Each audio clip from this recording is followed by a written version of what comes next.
Our top story, though, today, the shooting deaths of 2 people at a U.S. Immigration and Customs Enforcement field office in Dallas. Another person who was hit is now fighting to stay alive. All the victims were ICE detainees. Authorities say the gunman opened fire from the rooftop of an office across the street from that ICE facility. Police responded to the scene this morning before learning the shooter died from a self-inflicted gunshot wound. They say the facility was targeted. FBI Director Kash Patel posted this on X, saying in part, while the investigation is ongoing, an initial review of the evidence shows an ideological motive behind this attack. One of the unspent shell casings recovered was engraved with the phrase anti-ICE. Texas Republican Senator Ted Cruz spoke at the scene this morning. This needs to stop. Violence is wrong. Politically motivated violence is wrong. This is the 3rd shooting in Texas directed at ICE or CBP.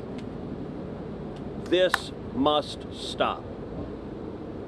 To every politician who is using rhetoric demonizing ICE and demonizing CBP, stop. And for more, CBS News correspondent Omar Villafranca joins us now near the scene there in Dallas. Omar, what more have you learned today? Well, Nancy, we're learning that we can get closer to the scene so we can kind of put our own eyes on it. They're slowly kind of shrinking that perimeter where they've been keeping us back. Now, keep in mind, this is an ICE facility that it's not a traditional sense. When people think of ICE facilities, they think of big detention centers. This is not one of them.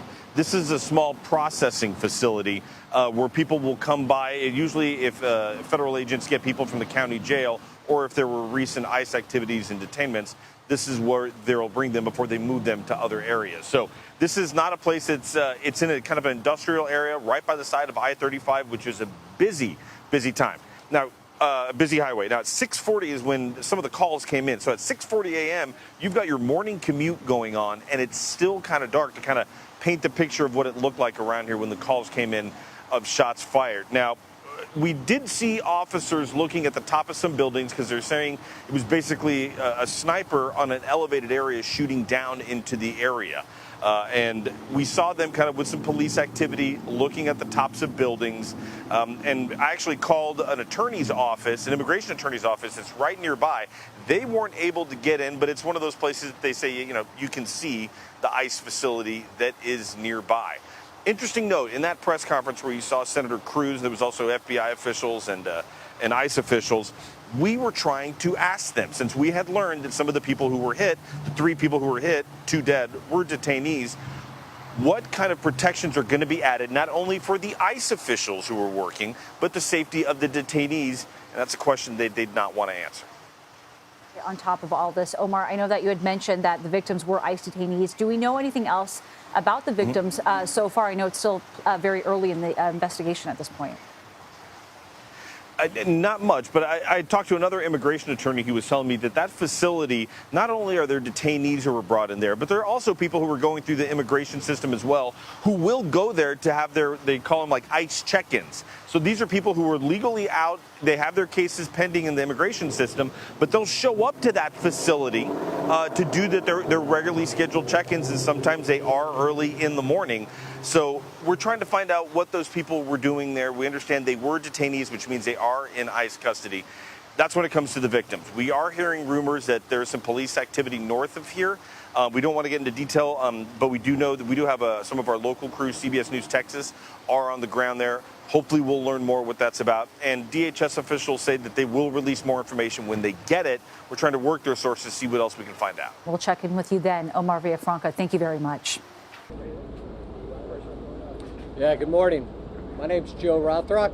I'm the special agent in charge of the Dallas FBI field office.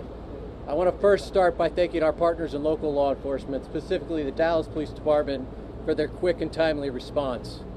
I can confirm at this time that the FBI is investigating this incident as an act of targeted violence. It is unfortunately just the most recent example we've seen of targeted violence, to include here in North Texas, where back on July 4th, we saw a coordinated attack carried out against an immigration detention center in Alvarado, Texas. What I can also share with you is that early evidence that we've seen from rounds that were found near the suspected shooter contain messages that are anti-ICE in nature. Again, this is just the most recent example of this type of attack. This will be a whole of government response. There will be no resource not utilized to bring all those individuals who are responsible to bring them to justice and to hold them accountable. While we're not releasing identities of any victims at this time, what I can confirm for you is no members of law enforcement were hurt during this attack. If any member of the public has information that would help the FBI's investigation, I would ask that you please report that to 1-800-CALL-FBI.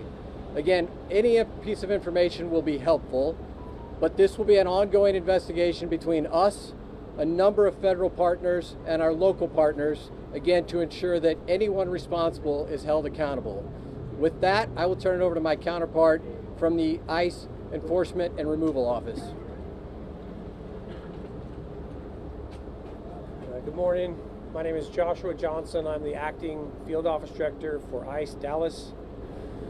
I'll be brief with my comments, but I do want to start off by saying thank you to the Dallas Police Department, Dallas FBI, HSI, CBP, ATF, and virtually every law enforcement officer in North Texas for your support. This is the second time I've had to stand in front of you and talk about a shooter at one of my facilities, and I think that the takeaway from all of this is that the rhetoric has to stop. There are people out there who are seeing what is being placed online, and they're coming and they're doing acts of violence against ICE employees. So that's kind of all I have for today, is that it's just got to stop. It's dangerous, and people are losing their lives. Thank you. Thank you all so much for coming. We really appreciate it. Again, thank you all so much. As it was said here today, if you do have any information, reach out to 1-800-CALL-FBI. Thank you. Thank you. This needs to stop. Violence is wrong. Politically motivated violence is wrong. It was 2 weeks ago today that we saw a political assassination in Utah that tore the heart out of much of this country. This is the third shooting in Texas directed at ICE or CBP. This must stop. To every politician who is using rhetoric demonizing ICE and demonizing CBP, stop. To every politician demanding that ICE agents be doxxed and calling for people to go after their families, stop. This has very real consequences. Look, in America, we disagree, that's fine, that's the democratic process.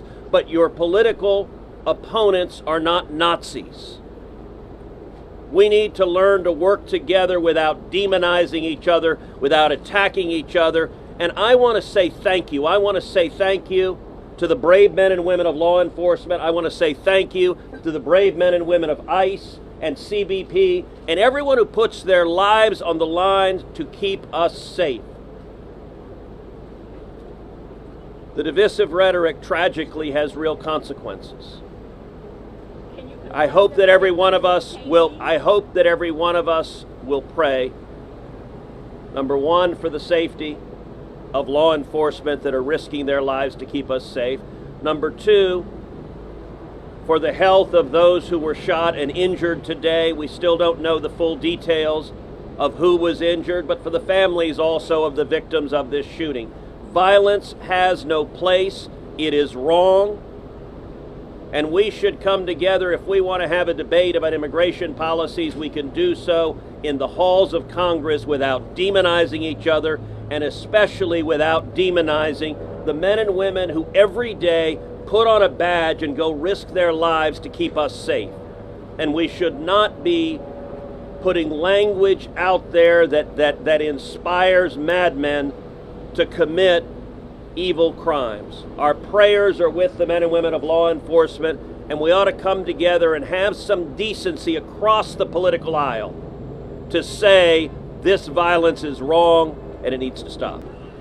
Okay, you were just hearing from officials there speaking outside an ICE facility in Dallas, Texas. This is after several people were shot early this morning around 6:40 at that Dallas ICE facility. Now, from what we're learning from sources, I know officials there say they don't want to talk more about the potential victims and all of this, but sources are telling us that 3 detainees were actually shot outside that ICE facility. 2 of them were killed. 1 of them is now in the hospital in critical condition. We're also learning from our sources here at CBS News that the gunman died of a self-inflicted gunshot wound. So let's bring in CBS News national security contributor Sam Vinograd for much more on this. Sam, thank you for joining us. I mean, we hear from law enforcement officials there saying the only thing they can tell us at this point is that no law enforcement official was killed in the shooting. But this brings up the question then of the rhetoric in this country that has led to shootings like this. We heard one of the officials speaking earlier, and he mentioned that right next to that gunman were several evidence, I guess, that showed that they were speaking out or against a law enforcement official, specifically ICE agents. So what does this tell you, I guess, at this point about the rhetoric in this country and the need to dial things back, I suppose? Well, having worked in the space of preventing, detecting, and mitigating acts of targeted violence and terrorism, I will say there are a range of factors that can lead an individual to radicalize and mobilize to violence. Speech and hateful rhetoric and messages that call for the doxing of law enforcement agents and or violence against law enforcement agents can certainly be taken by individuals as a call to violence. And while we have First Amendment protections in this country, there are some very dark corners of the internet and some not very dark corners of the internet that allow for rhetoric directing violence or inspiring violence to percolate. And social media platforms, I worked a lot with them when I was at the Department of Homeland Security, are and need to continue to take steps to employ algorithms that try to detect language and images that do inspire violence. But that's not the only answer here. We also have an issue when it comes to gun violence in this country writ large, and we know that there have been a range of lone offenders who have been able to perpetuate attacks against a range of targets in this country. FBI Director Cruz testified on multiple occasions that the greatest terrorism-related threat facing this country is from lone offenders and racially and ethnically motivated violent extremists and anti-government violent extremists. And unfortunately, we're seeing that play out in real time. And Sam, real quick, from your experience, what could come next in this investigation? We know the suspect took their own life, but I assume officials are still trying to determine who they are and why they would do something like this. Certainly, we have learned that the individual died by suicide. However, the immediate focus here will be on ascertaining whether this individual mobilized and radicalized to violence alone. Are there any other individuals that the suspect was in touch with? And are there potentially any other related threats underway? At the same time, in this kind of atmosphere, there's often a very tense moment after these kinds of attacks when law enforcement and intelligence officials are on the watch for copycat attacks as well as retaliatory attacks. So law enforcement and intelligence officials will be investigating this particular threat stream and trying to ascertain whether there are any related ones. Okay. Sam Vinograd, thank you so much for your time today. We are, of course, getting some new information about this shooting. This is from 3 senior law enforcement officials. So before we get to Scott McFarland, I just want to read for you what we have learned so far. So officials are telling us that the gunman fired indiscriminately in a spray at the ICE facility and at an unmarked van nearby the facility. Now, those victims that were shot, they were all ICE detainees. No law enforcement official was hit. We also know at least one of the victims ran out of the van and was actually trying to get help from inside the facility. We're also told the gunman was positioned at an elevated location, and that gunman opened fire from the rooftop of an attorney's office across the street from the ICE detention facility. As we told you earlier, that gunman died of a self-inflicted gunshot wound, and we heard officials there say that the gunman targeted the ICE facility. So right now, let's bring in CBS News Justice correspondent Scott McFarland. And Scott, it seems like these attacks are getting more frequent. You mentioned earlier about these copycat attacks, basically. So let's talk about the facilities here. Just how are they secured? It seems at this point maybe more officers are needed to prevent situations like this. As Omar showed us, that facility is in a uniquely busy area, right off the interstate in the heart of a major American city. It's one of so many federal offices and complexes around the country, though. It's one of 9,000 or so federal offices and complexes around the country, but this one would have a unique security posture around it. Not just the Federal Protective Service, the federal agency that helps protect federal offices, the visitors and workers who go into them, but also local law enforcement and other federal agents. It's an immigration facility. What's more, it's been an immigration facility targeted in the past. There was a bomb threat detected there in late August. The person believed responsible for that has been charged with a federal crime and had been detained. Also have been any number of targeting of other federal complexes, more than 350 threats against federal buildings in America detected and investigated in just 1 year. And you have agencies that specialize in trying to detect threats before they happen, who have a perimeter. You know, the Federal Protective Service has an operation called Operation Shield, in which they deliberately try to be visible outside of federal offices to deter these types of attacks. But I'll tell you something, those signatures on those shell casings or those bullets alleged by the FBI director, that is part of a pattern now, isn't it? We saw in the assassination of Charlie Kirk, shell casings with messages in them. In the assassination of the United Healthcare leader in Manhattan, signatures allegedly on the shell casings or the bullets. That does give concerns about a rising number of copycats who try to message killings. Yeah, very scary to think that someone might be inspired by something like this. Scott, what do you think comes next in this investigation? Well, you have so many different players now. You have the Dallas police and the FBI who spoke today as part of this. Gives you an indication this is a joint local and federal investigation. Whenever you have a shooting of magnitude, you're going to have the Bureau of Alcohol, Tobacco, and Firearms. That's part of the investigation as well. You have here a suspect who is dead, but there's going to be a review as to if anybody else had knowledge of this, had information about this. And for the point about investigating more broadly, in Utah, there still is a federal investigation to ensure anybody else wasn't part of the plotting against Charlie Kirk. It's a very natural thing for law enforcement to get into, and I suspect this will be another instance in which they do. Yeah, certainly will. Scott McFarland, once again, thank you so much for joining us.